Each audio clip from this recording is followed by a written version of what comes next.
I never believed in ghosts. Not really. But something changed last winter. I remember the day clearly. Gray skies, the cold wind slicing through my coat, and that cursed letter in my mailbox. It was from a lawyer, telling me I had inherited a house from an uncle I never even knew I had. An old, forgotten house in a village called Ashmore. No electricity, no neighbors for miles, and a thick forest wrapped around it like a secret. Something about it felt wrong. But curiosity got the better of me. I packed my bag, took my car, and drove off to meet the house that would ruin my life. The road to Ashmore was narrow and cracked. Trees leaned in from both sides, as if the forest itself wanted to swallow me whole. No GPS signal, no signs, just silence. When I finally arrived, the house stood like a corpse that refused to decay. Its walls were stained with age, windows clouded with grime, and the front door tilted slightly open, as if it had been waiting for me. I stepped inside. The air was heavy, full of dust and something else, something rotten. The floorboards creaked with every step, and the silence wasn't empty. It felt alert, like the house was watching me. There were paintings on the walls, faded faces staring blankly into nothing. But one painting caught my eye.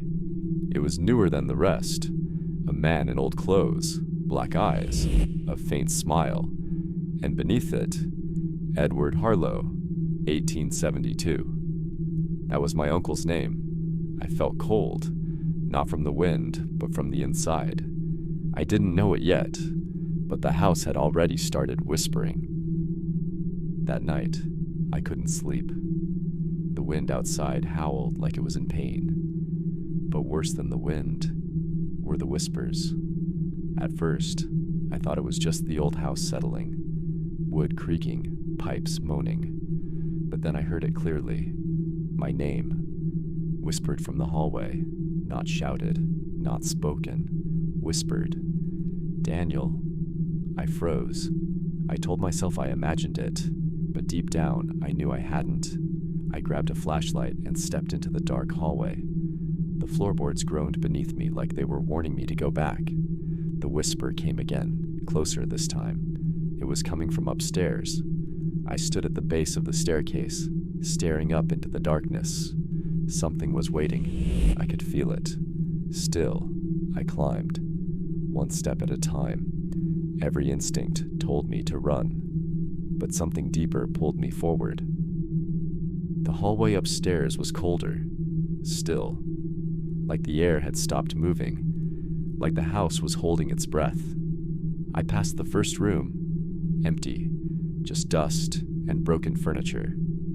The second door creaked open by itself. Inside, there was an old mirror leaning against the wall. I don't know why, but I walked straight to it, and when I looked into it, I saw him, a man, standing behind me. I spun around, nothing. The room was empty, but when I looked back at the mirror, he was still there. Same man from the painting downstairs, black eyes, faint smile, and this time, he moved. He raised a finger and pointed at the wall beside me. I turned my head slowly.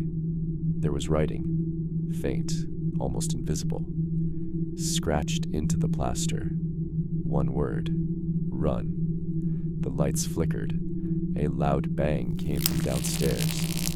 Something had entered the house. I ran out of the room. The stairs groaned under my weight as I rushed down, flashlight shaking in my hand. In the living room, the front door was wide open, but I swear I had closed it.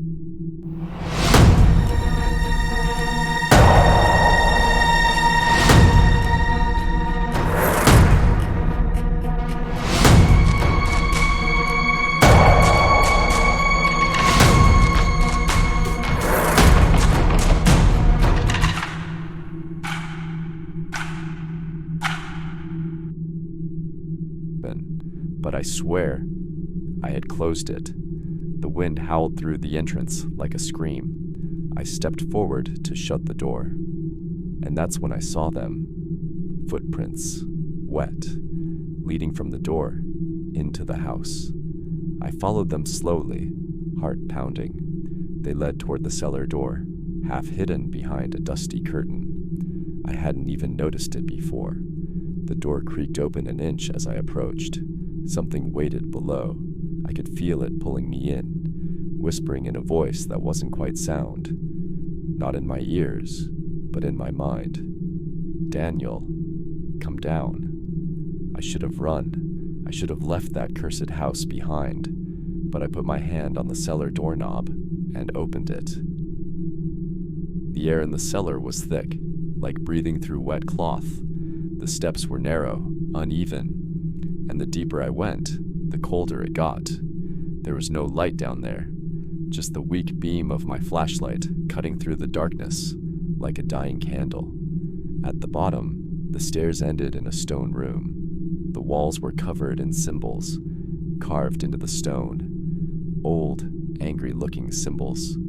In the center of the room was a chair, a single wooden chair. Tied to it was a skeleton, still dressed in rotting clothes, its skull tilted forward like it had died crying, and in its bony fingers, clenched tight, was a letter. My name was written on the front, Daniel. I took it with shaking hands, and then the door slammed shut behind me. I spun around, heart racing. Darkness swallowed the room, and then whispers. So many voices, male, female, old, young, all whispering, all saying the same thing. He never left. He never left. He never left. With trembling hands, I unfolded the letter. The paper was yellowed, the ink faded, but the handwriting was clear. It wasn't typed. It was written by hand, shaky, desperate. If you're reading this, then you're part of it now. The house chose you, just like it chose me. I tried to burn it. I tried to leave. It won't let you. It never lets anyone leave. The man in the mirror, he's real. His name is Edward Harlow, my brother, your great uncle. He made a pact, Daniel, a blood pact, to escape death. But the house, it demanded something in return. It feeds on us, our memories, our fear, our soul. I'm sorry. You must not stay here another night. If you do, you'll become one of them, just like me. And at the bottom, in fading red ink, one last line. Don't look behind you. I didn't mean to, I swear. But my body moved on its own. I turned, and I saw him, Edward, standing in the corner, smiling. I couldn't move. Edward stood there, his black eyes locked on mine, like he was inside my head. His smile wasn't human. It stretched too wide, too calm, like he had all the time in the world. And then he spoke. The house remembers you, Daniel. It's been waiting. The air grew thick, almost solid.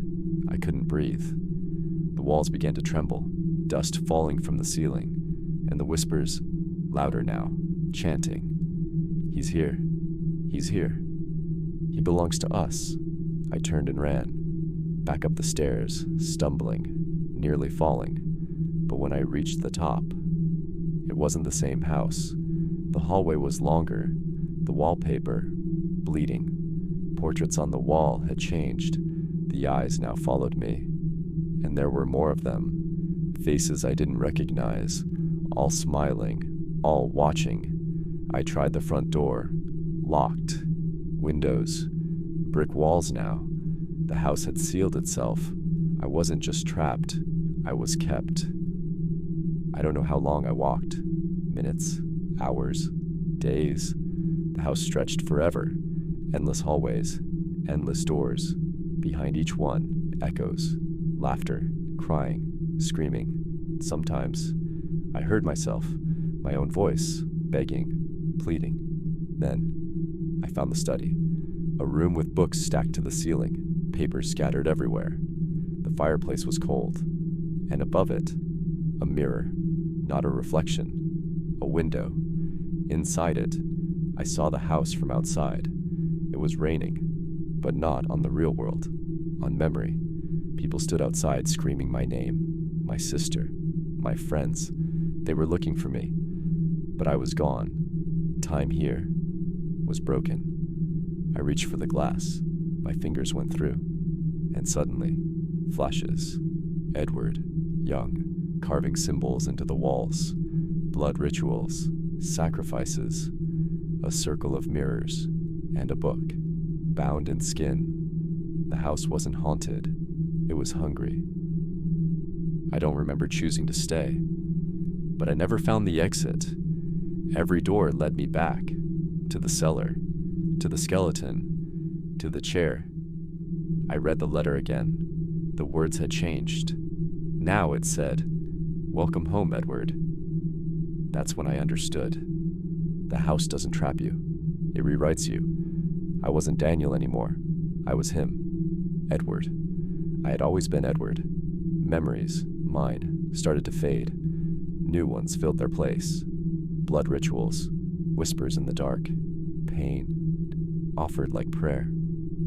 I tried to scream, but no sound came out, just breath, like dust. Then I looked in the mirror again, and I smiled. It wasn't me smiling, it was the house.